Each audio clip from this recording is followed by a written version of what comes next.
कोई एक इंसान दिखाई दे रहा है जिसने ये फ्लैग लिया हुआ है और सिर के ऊपर ना आर्मी की कैप पहनी हुई है। शायद ये हमारा कोई जवान है, इनसे जा कर के पूछते हैं कहीं इनको कोई मदद की ज़रूरत तो नहीं है। तो चलिए भाई इनके पास जा कर के पूछ लेते हैं आखिरकार ये है कौन। एक्सक्यूज़ मी, एक्सक्यूज़ मी, आपसे बात कर सकती हूँ मैं? मुझे लग रहा है शायद आप हमारे देश के जवान हैं, इंडियन आर्मी की कैप लगाई हुई है। मैं मतलब कश्मीर से कन्याकुमारी तक पैदल यात्रा कर रहा हूँ। मैं एक मोटो लेके चल रहा हूँ, बेटी बचाओ बेटी पढ़ाओ। अपने देश के लिए इंडियन आर्मी में जाना चाहता था। मुझे अच्छे लोग भी मिलते हैं जो मतलब मेरा सपोर्ट भी करते हैं, मुझे ऐसे लोग भी मिलते हैं जो मतलब गंदे कमेंट भी मारते हैं। मैं अपने देश के लिए कुछ करना चाहता था और आगे भी मैं अपने देश के लिए कुछ ना कुछ करूँगा। लोग रोजी रोटी पैसे के लिए काम करते हैं, लेकिन ये इंसान सुकून के लिए काम कर रहा है। कश्मीर से लेकर के यहाँ तक पहुँचने में कितना समय लगा? अपना सामान MRP पर नहीं डिस्काउंट पर लो। और हिसार में डिस्काउंट कहाँ मिल रहा है ये जानो SaleTrending.com पर। विजिट SaleTrending.com, पहले कंपेयर करो फिर शॉप करो। इंडियन आर्मी में नहीं हूँ मैं। इंडियन आर्मी का सपना था इंडियन आर्मी में जाने का। तो अभी 3 साल से कोरोना काल में इंडियन आर्मी की भर्तियाँ नहीं आ रही, जो सरकार ने बंद कर रखी है।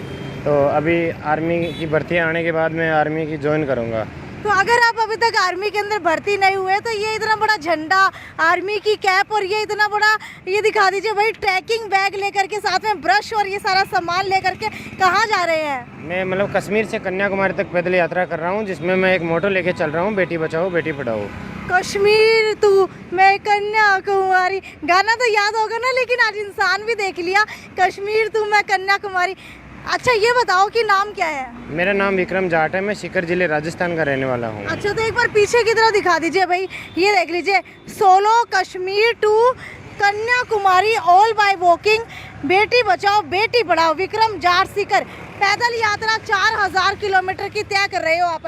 अच्छा ये बताओ, ये पूरा का पूरा सामान एक बार दिखा देती हूँ। ये देख लीजिए, नीचे जो है ये एक मैट लिया हुआ है, उसके पीछे एक ये ट्रैकिंग बैग है, ऊपर झंडा डाला हुआ है। लगभग कितना वजन होगा इसमें? इसमें लगभग 22 kg। 22 किलो अपने कंधे के ऊपर लाद करके आप एक जोन से दूसरे जोन तक, यानी कि नॉर्थ से साउथ तक की यात्रा कर रहे हैं और पैदल? बिल्कुल पैदल। तो कोई बीच के अंदर वाहन नहीं लेते आप? नहीं, मैं वाहन की सुविधा नहीं लेता। अच्छा, ये मैंने पैदल यात्रा की है। और ये इसके पीछे का कारण क्या है? इसका पीछे का कारण है मतलब मैं अपने देश के लिए इंडियन आर्मी में जाना चाहता था। तो अभी 3 साल से इंडियन आर्मी की भर्तियाँ नहीं आ रही और मैं अभी कश्मीर, फिर मैंने सोचा कि अपने देश के लिए कुछ करें और मैंने फिर ये मोटो लेके चला कश्मीर टू कन्याकुमारी। और इसमें एक मैंने उद्देश्य लिया अभी कि बेटी बचाओ बेटी पढ़ाओ। अच्छा ये बातें तो हो गई, लेकिन मुझे सबसे बड़ी बात हैरानी की ये लगी कि आप पैदल जब ये टांग करके जाते हैं तो लोगों का रिएक्शन क्या होता है आपको देख करके? मुझे अच्छे लोग भी मिलते हैं जो मतलब मेरा सपोर्ट भी करते हैं, मुझे ऐसे लोग भी मिलते हैं जो मतलब गंदे कमेंट भी मारते हैं। अच्छा। कुछ ऐसे किस तरीके के कमेंट आपके ऊपर पास होते हैं? ऐसे कि यार क्यों फिजूल में ख़राब हो रहा है, क्यों अपने जा घर जा, कैसे क्या मिलेगा तुझे ये करके। लेकिन वो उनकी सोच है गलत, जो मैं अपने देश। मुझे भी बताइए कि आखिरकार आपको क्या मिलेगा ये करके? क्या कभी ये नहीं सोचा कि इंडियन आर्मी में नहीं जा पा रहा, भर्तियाँ 3 साल से नहीं निकल रही है, तो भाई अपने माँ बाप का हाथ बटाता हूँ, कोई और काम करता हूँ? नहीं, ऐसा कुछ नहीं है। मैं अपने देश के लिए कुछ करना चाहता था और आगे भी मैं अपने देश के लिए कुछ ना कुछ करूँगा। ऐसा इससे क्या मिल रहा है आपको? इससे मेरे दिल को सुकून मिल रहा है। ये देखिए, लोग रोजी रोटी पैसे के लिए काम करते हैं, लेकिन ये इंसान सुकून के लिए काम कर रहा है। अच्छा ये बताओ, ये जूते पहन करके आप घर से निकले थे, तो कश्मीर से लेकर के यहाँ तक पहुँचने में कितना समय लगा? कश्मीर से यहाँ तक पहुँचने में मुझे आज 28 दिन हो गए। 28 दिन के अंदर ये जूते? अच्छा दूसरी जोड़ी है जूते। पहली वाली का क्या हुआ? पहले वाले के टायर घिस गए उसके। अच्छा टायर घिस का किया क्या, फेंक दिए? जी। अच्छा ये बताओ, दिक्कतें कैसी कैसी आती है? दिक्कत मतलब जो रहने की, खाने की, चलने की, सिटी में चलने की अब काफ़ी ज़्यादा दिक्कत आती है। रात को भी कहीं जैसे रहने की सुविधा नहीं होती है, कभी जब तंबू नहीं लगा पाता हूँ, कभी लगा लेते हैं तो कभी वो ऐसे। अच्छा सोते कहाँ हो? तंबू साथ में लेकर के चलते हो? मैं मतलब अपना टेंट रखता हूँ और कहीं भी जैसे पेट्रोल पंप या कोई मस्जिद मंदिर गुरुद्वारे कहीं भी मैं अपना टेंट लगा लेता हूँ, या मेरी कोई ना कोई सुविधा हेल्प कर देता है कोई। तो ये टेंट लगाते तो लूटपाट का खतरा नहीं रहता, रात को नींद आ जाती है? हाँ, रात को नींद आ जाती है, लेकिन थोड़े घबराहट रहती है, लेकिन नींद आराम से आ जाती है। अच्छा ये बताओ, सबसे पहले तो जब पैदल यात्रा करने का सोचा तो मन के अंदर विचार कैसे आया?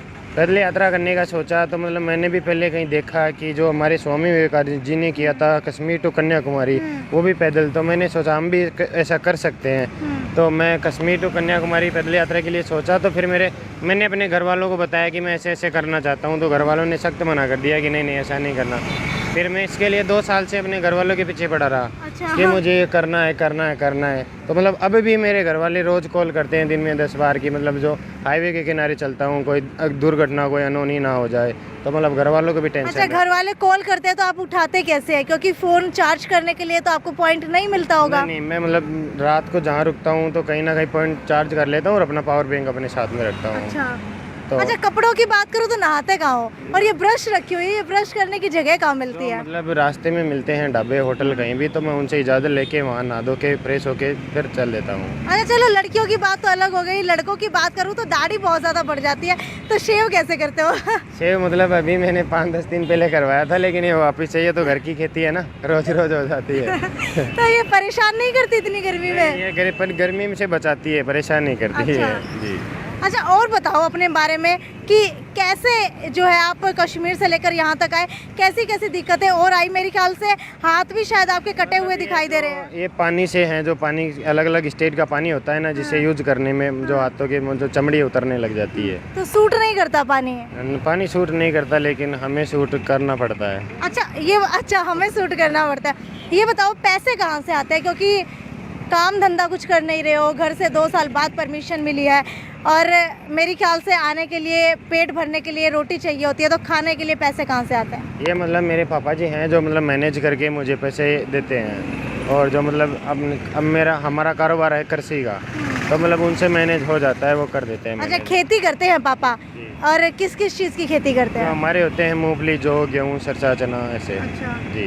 तो इन चीज़ों की खेती करते हैं। तो अच्छा ये बताइए, ये थकते नहीं हो आप कभी? कमर दर्द नहीं होती? नहीं, जो रोज रोज की आदत हो जाती है। फिर जब शुरू में मैं चला था कश्मीर से, तो मेरे को 10 दिन थकान हुई थी, पैरों में छाले भी हो गए थे। हाँ। लेकिन अभी ऐसा कुछ भी नहीं है, मेरे जो आदत हो गई, मैं इस बैग के बिना चल नहीं सकता। अच्छा। तो बैग को रख के मैं कहीं घूमने के लिए चलता हूँ, तो मतलब ऐसे लगता है कि हम कुछ ही नहीं कर रहे। हिसार की बात करूँ, आप कश्मीर से लेकर के हरियाणा के हिसार ज़िले में आप पहुँचे हैं, और टेम्परेचर की लगभग बात करें तो 47.5 डिग्री टेम्परेचर हिसार का है। तो इतनी गर्मी के अंदर पानी कहाँ से मिलता है? क्योंकि थोड़ी थोड़ी देर में प्यास लगती है। मतलब जो सिटी एरिया होता है उसमें तो जगह जगह जो प्याऊ फ्रीज लगे होते हैं, और सिटी एरिया से मैं बाहर निकलने पर मैं अपनी पानी की बोतल खरीद लेता हूँ, और ख़त्म होते ही जब जहाँ पेट्रोल पंप पे और भर लेता हूँ। अच्छा जब घर पे बताया था तो मम्मी का रिएक्शन कैसा था? घर पे बताया था तो मम्मी का रिएक्शन था ऐसे आंखों को बड़ी करके कि नहीं जाना। और पापा ने क्या किया, बड़ी की या छोटी की? नहीं, पापा ने खेलट पड़ेंगे। अच्छा और भाई ने क्या कहा? भाई ने कहा जो इसके दिल में है उसे करने दो। अच्छा फिर माने कैसे, क्या किया आपने ऐसा? मैं मतलब 2 साल के लिए इसी चीज़ के लिए रट लगा के बैठा था, फिर लास्ट में मैंने ऐसे बोल दिया कि मुझे अब कुछ नहीं करना, मुझे सिर्फ कश्मीर से कन्याकुमारी दिखाई दे रहा है, मैं कुछ काम धंधा कुछ नहीं करूँगा। तो मतलब फिर घर वालों ने भी सोचा, मम्मी ने बोला पापा से कि चलो कोई ना, देखते हैं एक बार जाने दो। तो ये मुझे दिखाएंगे एक बार? ये देख लीजिए, इंडियन आर्मी की कैप है भाई। चाहे आर्मी के अंदर भर्ती हो या ना हो, लेकिन हमने देश के लिए जज्बा इनके मन के अंदर कायम है। अच्छा ये बताओ, आर्मी का सपना कब से संजोया हुआ था? आर्मी का सपना मेरे बचपन से ही था। बचपन से जी। और कभी सोचा था कि आर्मी के अंदर नहीं जाऊंगा तो क्या करूंगा? नहीं, आर्मी के अंदर नहीं जाऊंगा तो अपने देश के लिए सेवा करता रहूंगा। अच्छा ये बताइए, कश्मीर टू कन्याकुमारी कितने दिनों के अंदर लगभग पहुंच जाएंगे? मेरा 6 महीने का टारगेट था, जिसमें आज 28 दिन हो गए। अभी 5 महीने और 2 दिन का समय और बचा है मेरे पास कन्याकुमारी। यानी कि साउथ मतलब मेरे ख्याल से कश्मीर से लेकर के हरियाणा तक तो 28 दिन के अंदर तय हो गया। हरियाणा से लेकर कन्याकुमारी तक कितने दिन और लगेंगे? मेरे 5 महीने 2 महीने का टारगेट है, उसे मेरे 5 महीने 2 महीने में कंप्लीट करना है, कि मुझे घर वालों से मात्र 6 महीने की इजाज़त मिली है। तो इसके बाद क्या करेंगे आप? इसके बाद में मतलब फिर कोई अपने देश की नई सूचना देखूंगा कि अपने देश के लिए कुछ और क्या नया करना है। तब तक तो मुझे लगता है कि भाई सरकार भर्तियां निकाल देगी। उम्र कितनी हुई है आपकी? मेरी 23 है। 23 है, तो मेरे ख्याल से तो उम्र आपकी निकल गई है आर्मी के अंदर भर्ती होने की। अभी जो आर्मी की भर्ती है 1 साल बचा है, इसमें 24 तक जा सकते हैं, जीडी ट्रेड से देख सकते हैं। और अभी सरकार ने फैसला लिया है कि जो कोरोना काल में 3 साल निकाले हैं, उनके लिए 3 साल के समय आगे और दिया जाए उनको। तो हमारे व्यूवर्स को कुछ कहना चाहेंगे, मतलब हमारे दर्शकों को कुछ कहना चाहेंगे कि वो अपने देश के लिए कैसे सेवा कर सकते हैं? आपके दर्शकों में यही बोलना चाहूँगा कि जो हमारे दर्शक है कि आज हमारे देश में जो बेटियां हैं वो मतलब अपने आप को सुरक्षित महसूस नहीं करती है। जो मतलब कहीं भी रास्ते से गुजरो, किधर से भी गुजरो, कैसे भी कपड़ों पहनती है, तो मतलब लोग उन पे गंदी नज़र या गंदे कमेंट डालते हैं। तो मैं अपने देश के नौजवान युवाओं को ये संदेश देना चाहता हूँ कि ऐसा कुछ ना करे और अपने देश के लिए कुछ करने की सोचे। तो भाई ये है हमारे साथ, क्या नाम बताया आपने? विक्रम जाट है। तो आपको बता दो विक्रम जाट सीकर जो है हमारे साथ है, और भाई पैदल यात्रा करते हुए हम लोग जो है आगे की तरफ बढ़ते जा रहे हैं, और विक्रम जो है वो भी हमारे साथ साथ अब हो लिया है, क्योंकि अभी हम तो कश्मीर टू कन्याकुमारी जा नहीं सकते, लेकिन थोड़ा सा आनंद ले लेते हैं कि हिसार के अंदर पैदल चल करके कैसा लग रहा है। भाई एक नौजवान जिसने अपने दिल के अंदर, अपने दिमाग के अंदर बचपन से एक सपना संजो लिया कि अब वो इंडियन आर्मी में अगर भर्ती नहीं होगा तो अपने देश के लिए कुछ करेगा, और यही जज्बा है। पैरों के अंदर अभी भी छाले हो रहे हैं।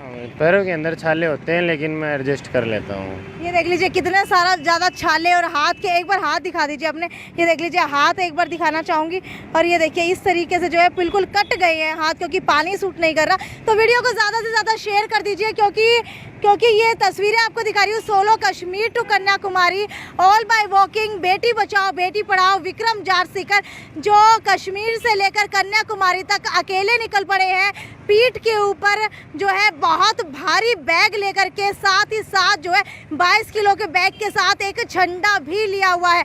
तो इसी के साथ ये वीडियो यहीं पर समाप्त करते हैं। आगे भी आपको इसी तरीके से आपके शहर की जुड़ी हुई वीडियोस दिखाते रहेंगे, और वीडियो के लेकर के आपकी क्या राय है वो नीचे कमेंट